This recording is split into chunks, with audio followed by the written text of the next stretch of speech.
Hey, Shalom Israel, Most High in Christ bless you. Hey, it's that time again. We need you to subscribe to the IUIC Phoenix YouTube page, all right? So make sure you go ahead and subscribe right now. We need your help. Shalom.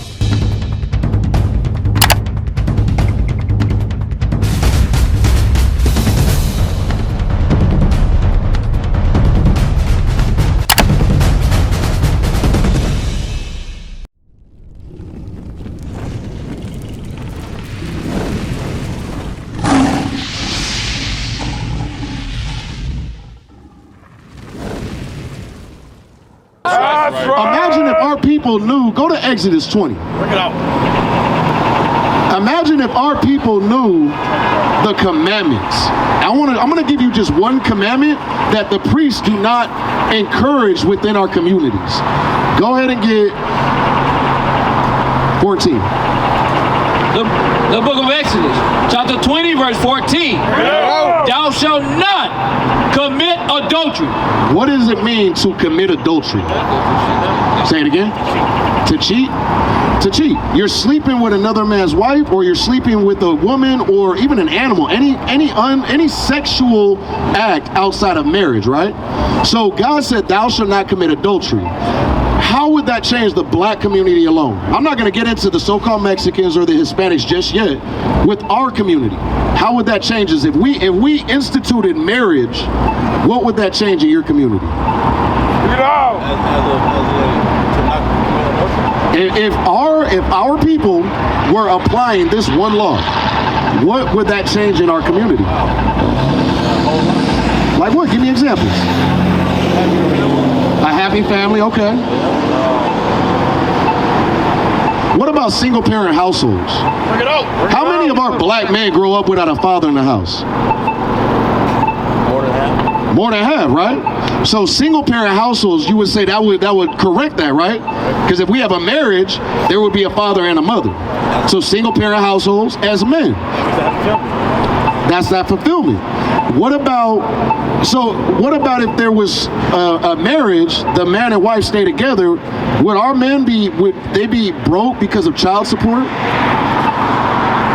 Would they have to pay child support if they're still with the same woman they're having the children with?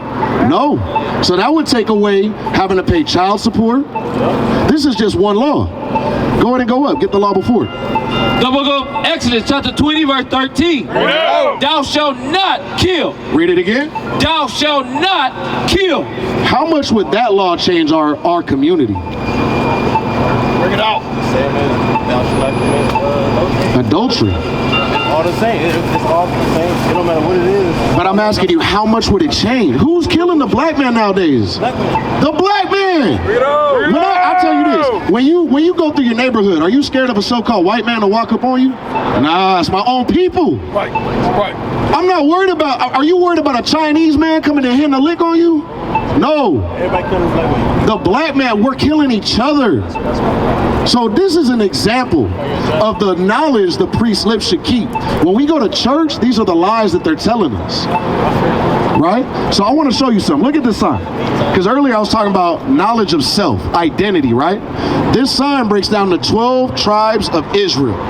Israel is one nation out of the 18 nations I was telling you about on the earth, right? Israel is one of those nations. Now, just like you know, the Native Americans, they have different tribes, the Apache, the Navajo, right? So it's the same thing with the nation of Israel. We're broken down into 12 tribes, but we make up one nation. So what tribe would you come from? Hey, guys, you got a flyer for you. It's a Native American history. Judah? Get Hebrews 7 and 14. Hey, sis with the backpack. Hey, sis with the backpack. Come here real quick. I got a question for you. What I was going over with my brother right here is the 12 tribes of Israel and who we are today. Come here real quick. Because what we lack in society is the truth about who we are. All right. Now, you said you come from Judah, right? Let me show you something. Because do they teach you this in the church? Read. The book of Hebrews, chapter 7, verse 14. Bring it out. For it is evident. It is evident. There is evidence documented in this Bible, read, that our Lord sprang out of Judah. Our Lord and Savior, Jesus the Christ, he sprang out of the tribe of Judah. That's right. Now, when I go into church, They don't tell me that Christ is a black man. They don't tell me that. Do they tell you that? What do you mean? Explain. This ain't Jesus Christ. But what do they teach you in your church? That he looks like this. So should you be in that church if they're lying to you? Go to John 8 verse 32. Hey, today we are on a campaign. What's your name? What's your name? Marquez. I gotta lock it in. So Marquez, look, I'm gonna show you out of Jesus Christ's own mouth what he has to say. Read.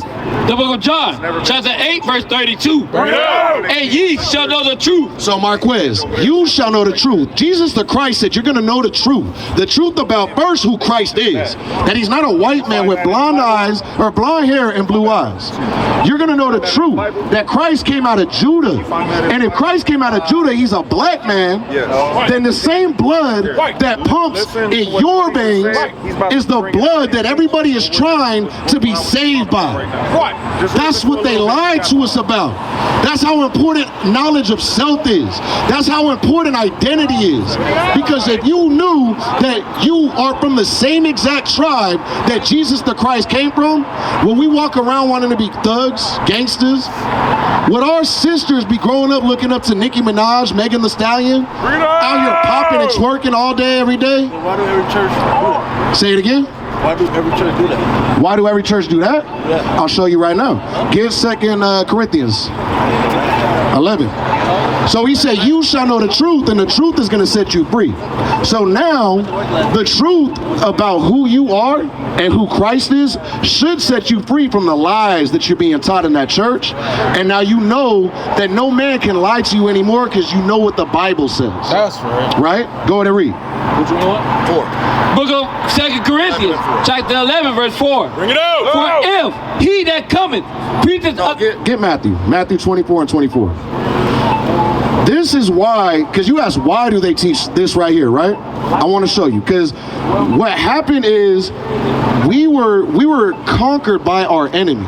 We were put in a position where if we broke God's commandments, God said, I'm going to take what I gave to you and I'm going to remove it from you. And I'm going to let you try to figure it out the hard way, right? Go ahead and read. the book of Matthew, chapter 24, verse 24. Bring it out! For there shall arise false Christ. There shall what? For there shall arise false Christ. So the Bible, this is Christ's own mouth. He said there is going to arise false Christ. This right here is a false Christ. He told you it was going to happen. So the reason why they do that is because it is prophecy that it was supposed to happen. Hey, brother in the maroon. Hey, brother, you got a question? Come up. Come deal with us. Right now we're going over with Marquez the fact that they lied to us about who Jesus the Christ is. They're still lying to us. Now I want to show you. Get 1 Maccabees 3 and 48. I want to show you how did we get this image. You want to? Okay. Hey, sir, what's your name? Jerry. Jerry? Yes. Okay. How did we get this image of Christ? Well, that has been imposed like centuries, but in the... You said it has been enforced for centuries? Yeah, in the Holy Bible, there's not a picture of it. In the Holy Bible, there's not a picture? No. Right, you're correct. But in the Holy Bible, can you read about what he looks like? Not exactly. I'm going to show you. We just read it, didn't we? We just read it. I'm going to show you because we go off of what we've been taught. I want to show you. Pass me the beast. Let me get the beast. Come on. You asked, how did we get this image, right? Go ahead and read. The book of 1 Maccabees, chapter 3, verse 48. And laid open the book of the law. So they laid open the book of the law. What's found in the Bible? What were we talking about earlier?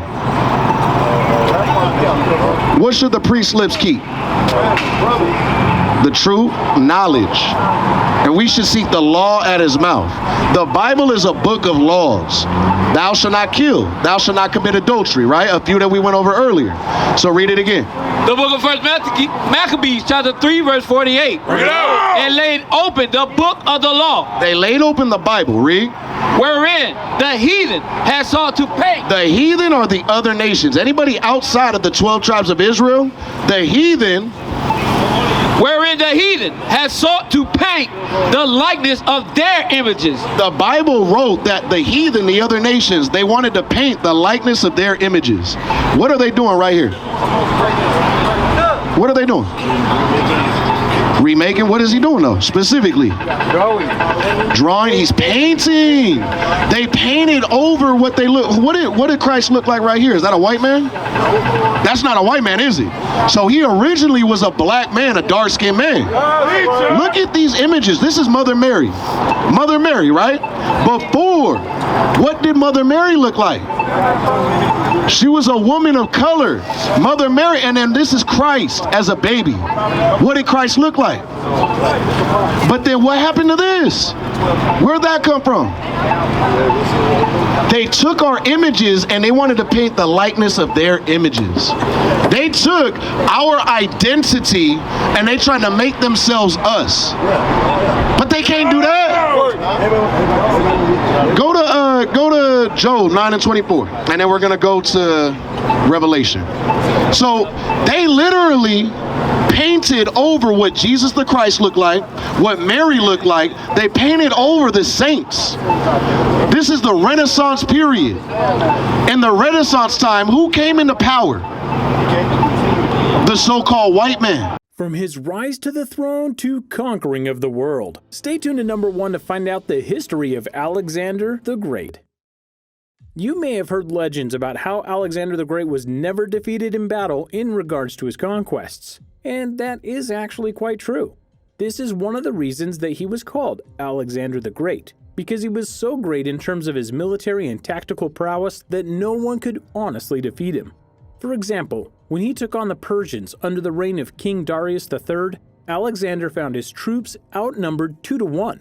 But because of how he outfitted his armies with a powerful phalanx division that was 15,000 strong, and the Persians had no counter to their long spears, they were able to chop them down slowly but surely and eventually win the battle. For 15 years, Alexander the Great marched across parts of Europe and Asia in order to gain more lands for himself and his people. It was only after he went into India that things started to turn sour, but not in terms of losses, but rather his men started to rebel against him, and eventually he died of malaria at the young age of 32. It almost makes you wonder, what would have happened if he would have lived to be 70 or more? What's your nationality? Are you Mexican, Native American, black? Hispanic? So how did you get the name Hispanic? Do you know what it means? Coming from Spain. Coming from Spain, right? So look, Hispanic means property of Spain.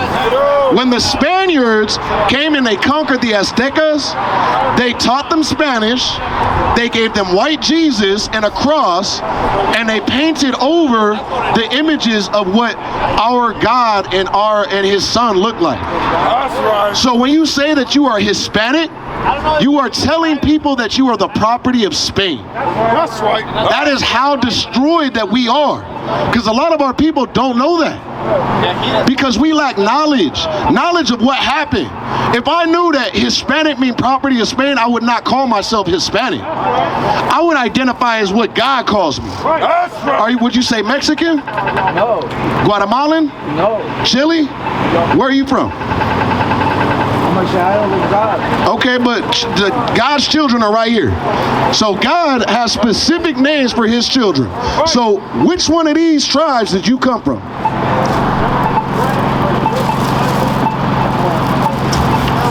Zebulon.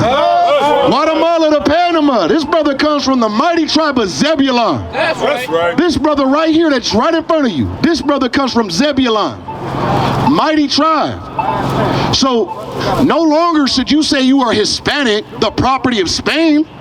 No, take back your God-given identity as God's children, that you come from the tribe of Zebulon, because that's what God called you. That's right. You come from Judah. No longer can they call you nigga.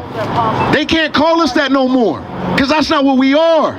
You come from the tribe of Judah, the same tribe that Jesus the Christ sprang out of. Take back your name.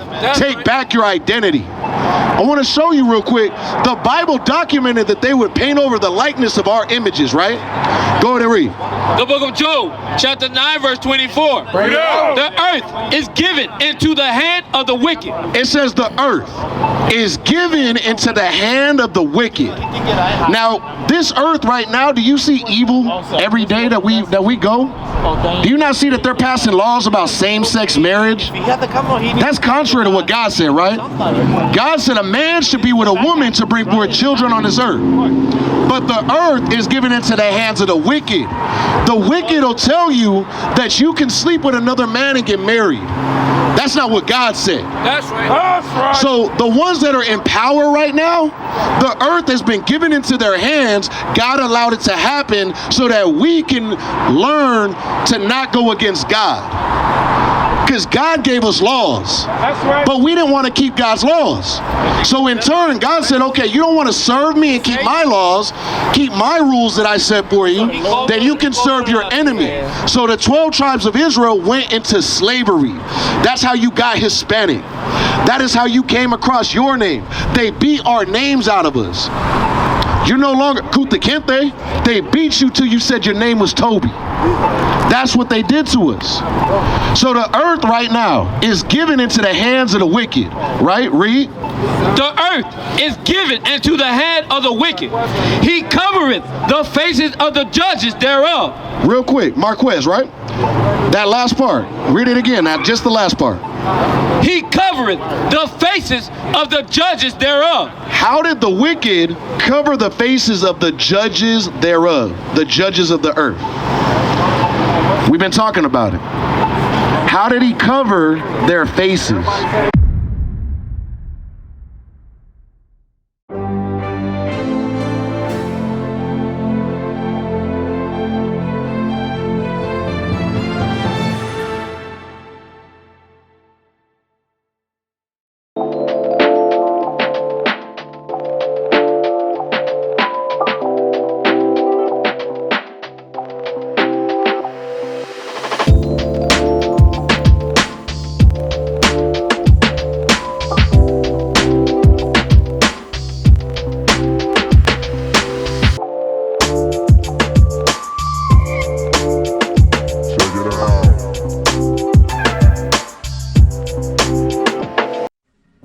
Scream black power while heroin was pushed, but at the end of the day, nothing's in vain.